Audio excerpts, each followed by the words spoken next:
Hello, everyone, and welcome back to the Behind the Mic podcast. I'm Althea Papa, and today I'm going to be talking to my dad. And the last episode, if you weren't able to catch it, we talked about his childhood. What was it like growing up in the millennial generation where wala pang mga gadgets, wala pang chat GPT, wala pa kami mga cellphone, and how you're able to navigate that kind of life. And now I want to fast forward a bit.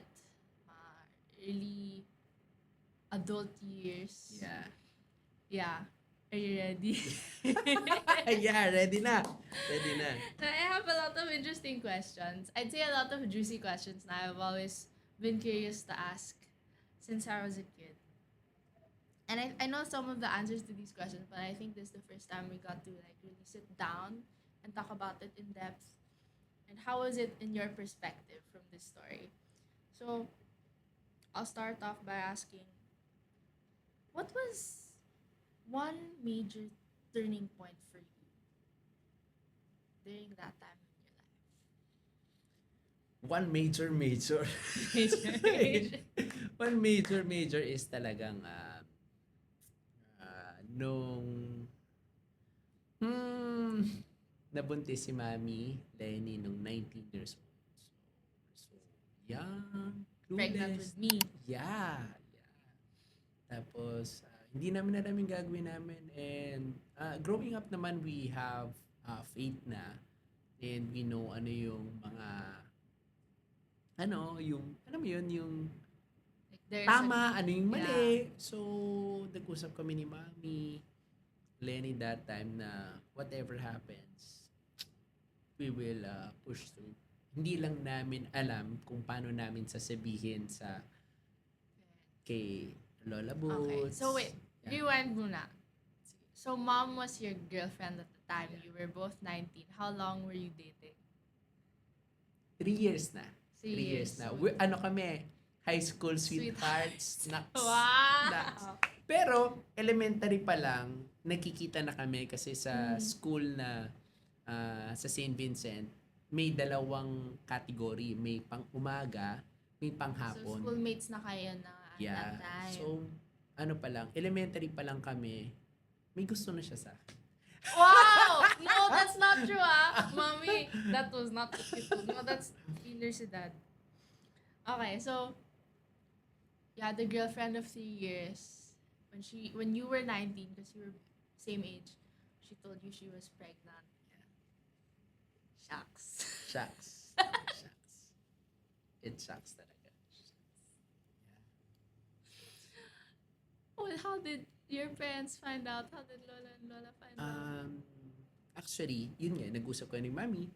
Tapos, whatever happens, we will push through with your life. Tapos, we are very honest with our OB that time.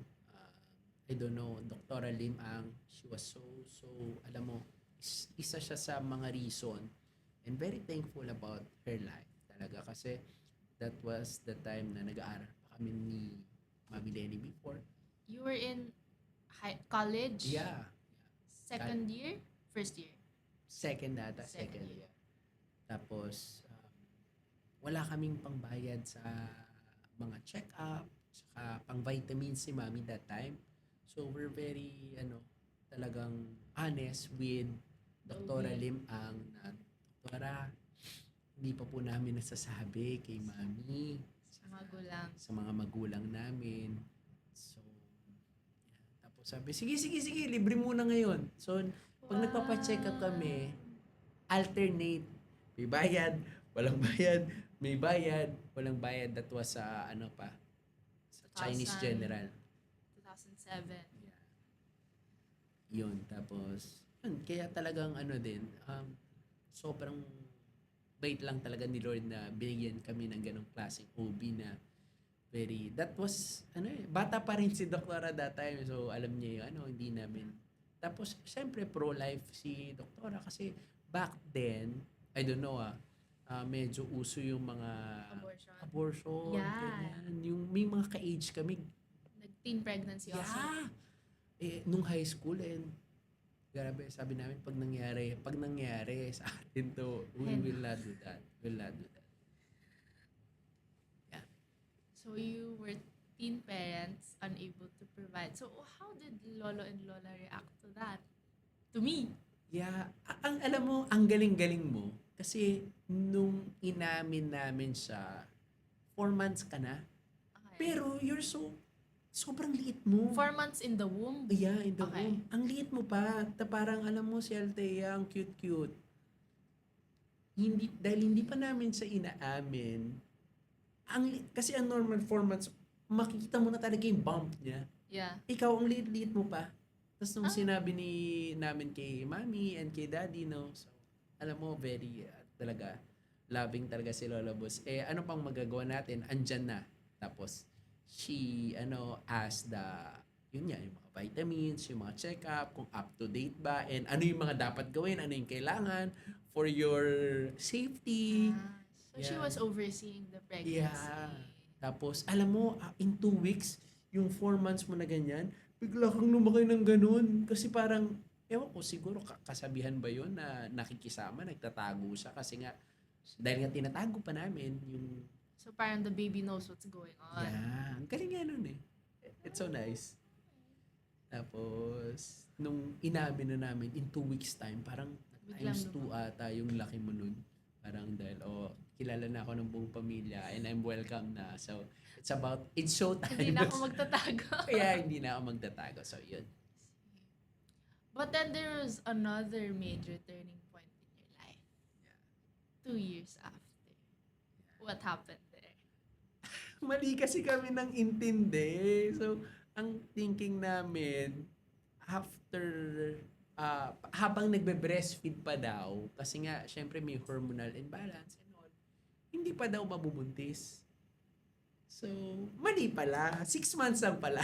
Hindi pala 1 year and 1 year plus yung gap. So, in 6 months ata, parang gano'n. Hindi ko na maalala, pero parang gano'n na sobra. So, kaya, tiyanan, here comes Lance. Baby number 2. Baby number 2. And you were 21 21 that. years old. So, that was my story pag I do talks. Na 19 pa lang, nagkaroon na ako ng baby. 21, I have 2 kids. Yeah, that's So this is the backstory of Yeah. the backstory. the backstory of the backstory, yes. So, you were in college. What were you studying? HRM sa Siena College QC. And malapit lang That's sa hotel and restaurant restaurant management. management. Did you like the course that you took in college? Kasi ganito yan. I don't know, no? Well, mapapanood din na to. Before kasi, ang thinking ko, bago kasi mag-HRM sa Siena, nag-FEU muna ako, IT. So, ang thinking kasi namin, before kapag mahilig ka mag-computer, mahilig ka sa games, mag-excel ka sa IT. IT. Hindi pala ganun yun. Ang hirap pala ng IT. Ang hirap pala. Diba? C++, minus, diba? Times ganito. Tapos, pinapahanap yung Y. Minsan, pinapahanap pa yung X. X na nga. Naks. Algebra na yan. Yeah, so, ang hirap. Tapos, trisem pa kami that time kasi magkaiba yung FEU main. Iba yung FEU is Asia. So, trisem. Tapos, ayoko na. So, parang hirap pala mag-aral. Ngayon, ang usapan namin ni Mami, ni Lola Boots, na sige, mag-aral ka pero ikaw na bahala, basta matapos mo. Kaya nag-isip ako, anong course yung madali matapos and all. Kaya doon ako nag-HRM. Kala ko naman, ang dali-dali ng HRM, ang hirap din pala nun. So technically, wala naman palang course na madali para matapos lang. Walang ganun. Did you take a part-time job? Before, nag-start ako, eto hindi to, alam lang, sobrang karamihan. Nag-apply ako sa Kodak. Hindi ko alam, abot na ba yung Kodak? So, it's like nagpipicturean yung mga digicam, tapos ako yung magpiprint. So, maging staff ako ng Kodak. Uso Tapos- yun ngayon, Digicam. Yeah, parang nauso nga ulit yun. Ang galing nga, ikaw ata nag-share sa akin nun, di ba? Eh. may digicam ka kasi uso siya ulit. Yeah. Before ganun, magtrabaho ko sa Kodak, tapos taga-print. Tapos, before ang taas ng mga requirements, dapat ganito, ganyan, ganyan, ganyan. And doon na ako na introduce. So may nag-invite sa akin, actually kay Mami Lenny, about direct selling company, classmate namin nung high school. Tapos ang thinking namin, sige, try namin. Total, wala naman mawawala. Doon na, trinay namin siya. And naging okay. Ibig sabihin na nakapag-provide sa amin ng trainings kasi wala naman akong alam sa sales. Pero nung umattend kami ng mga trainings, hindi naman ako sa hindi naman ako mahihain growing up. It's just No. that hindi ako makausap ng hindi ko kakilala. And sa HRM kasi nag-OJT na din ako noon. Sanay kami na kami yung nilalapitan ng tao. Kunyari, waiter, tinatawag kami. Kasi nag-OJT ako dyan eh. Tapos, sa mga housekeeping din, dati wag mo na ipapagawa sa akin. Sobrang galing ko gumawa ng mga beddings. May mga technique yan eh. Ako yung pinapagawa mo nila. Ngayon, ikaw na yung pinapagawa. I know. Dati, sobrang galing namin gumawa ng mga beddings and all. Tapos, yun. Hindi kami sanay na kami lalapit sa tao. And ngayon, napunta kami sa direct selling. Ano yung mga words na pwede mong gamitin, sabihin. Tapos yung mga attitudes, nabago din talaga yung mindset. Ang dami sobrang nabago sa akin nung training pa lang, solved na ako. Tapos sumabay pa yung financial growth na nangyari nung ginawa ko yung direct selling. Kaya yan, nandiyan ka ngayon. Diba? So that was the second mic that you were behind on during that time in your career. Kasi the Yeah. first was a headset. A headset, Sa gaming computer headset shop. sa computer shop. The next was the microphone. And now, podcast. Podcast. This is the third mic na pala, Third no? kind of mic. Yeah. Podcast mic. Okay, so that's how you were able to provide for us. Yeah. So you finished college. Yeah, tinapos ko for the sake of matapos lang. So, sabi kasi ni Lola Bot, sige, tapusin mo. Kaya ang ginawa ko kasi from there, nung medyo lumalaki na kasi yung team ko, LTE, kinausap ko na si Mami. Sabi ko, Ma, ayoko na mag-aaral. Kumikita na ako. Sabi niya, anak, tapusin mo lang. Kasi medyo, dahil nga, syempre, hindi man old family, medyo traditional. Iba pa rin pag nakatapos and all ganyan. Para meron kang kasi uso yun dati yung para at least may fallback ka, ganyan. What if hindi Yeah. mag-work?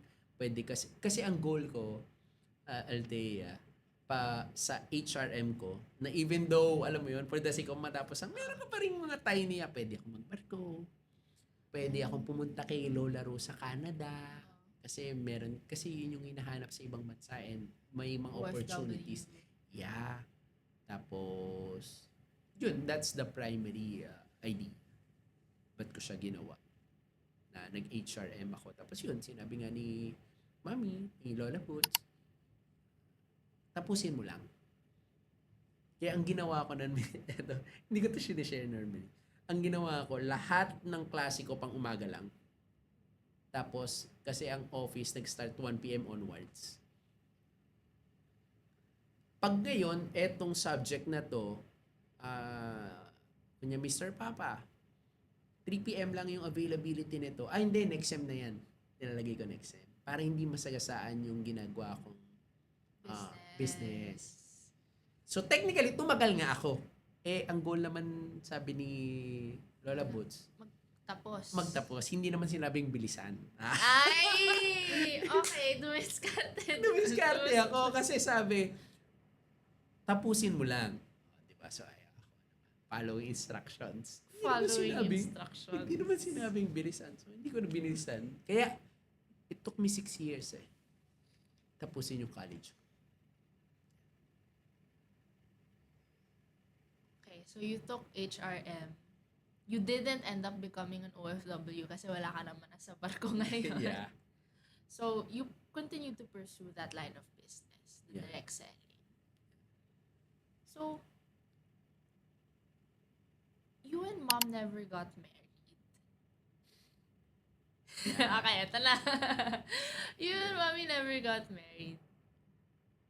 Up until your third child was in her womb now, right before he was born. How come parang na-delay yun? Na-delay kasi in fact, um, 2012 pa lang we started attending church. So um, during our disciple journey, ini-instill na ng mga leaders sa amin. Kaso nga lang, alam mo yun, I don't know, siguro sobrang tigas lang talaga ng ulo namin and all. Pati yung mga pastors, sinasabihan na kami na you have to, ganito, get right with God. Tapos, yun, parang hindi siya pumapasok sa akin. May illustration pa na ginamit na, alam mo, i-bless ka ni Lord eh. Kaso nga lang, parang nakatay yung hand niya kasi wala ka dun sa will niya. Tapos, there was a time, yun nga, yung nasa Bicol tayo noon eh. Yeah. Kaya nung pregnancy mommy with Liam, na merong accidentally naging church planter tayo ng Victory Naga. Victory Naga. Tapos, meron doon si Pastor Luther. Siya yung nag-oversee ng mga church planting. Tapos yun nga, sa buong Philippines. Tapos, na-meet ko siya. Minit niya yung church planting team eh. So, andun tayo kahit accidental church planter lang tayo. Tapos, nalaman nga niya ganun. We have kids, pero hindi pa kami married. Tapos, siguro na talagang sabi niya, sige, in the next 3 days na nandito ako sa Naga, gusto ko si DJ ang kasama ko sa breakfast, siya ang kasama ko sa lunch, kasama ko sa dinner. So, parang, alam mo yun, He was hunting you down. iyan, na parang, yun lang, gusto lang kasama kita. Lahat, sa car, lahat, o hatid, bago sila matulog sa hotel, ako dapat ang kasama.